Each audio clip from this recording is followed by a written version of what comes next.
Marvin Dina, do you promise to model love the Lord with all your heart, with all your soul, and with all your strength? Ano siya, blessing siya sa amin. Sobrang blessed. Matagal na sindan ko, so answered prayer. Isa siyang parang special baby and miracle baby rin para sa amin. Miracle baby, yeah. So, i-describe namin siya, sobrang adorable and cute, saka Masaya. laging iyakin. Ayun, ang hirap patulugin. Ayan.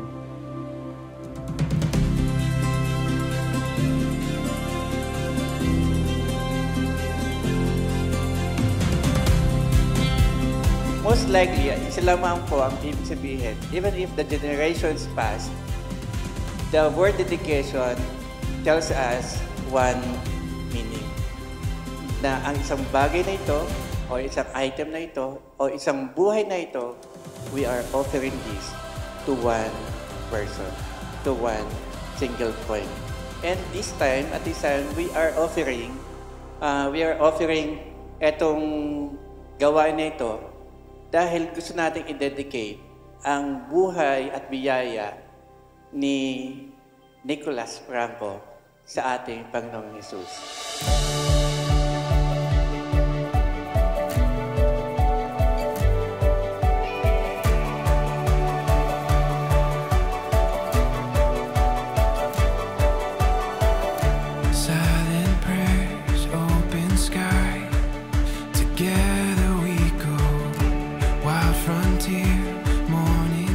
Message ko sa iyo, anak, lumaki kang makilala mo si Lord, and maging mabuti kang bata like your ate. Okay? Love ka namin, and we are so blessed na dumating ka sa life namin. Sobrang blessed dahil matagal namin ito pinag-pray. So sobrang blessed kami na binigyan ulit kami ng Lord, na lalo na't baby boy pa. Yes. Ayan. Tsaka ako, hindi ako makapaniwala na may baby boy na kami. Yeah.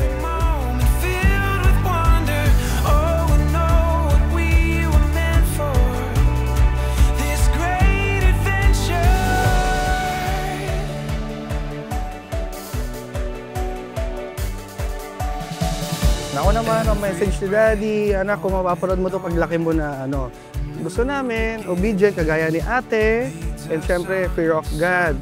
So, kailangan i-follow mo rin si Jesus, like parents, okay? So, lumaki kang makilala mo si Lord. Yun ang pagpe-pray namin parate. Yes. So, I love you, anak!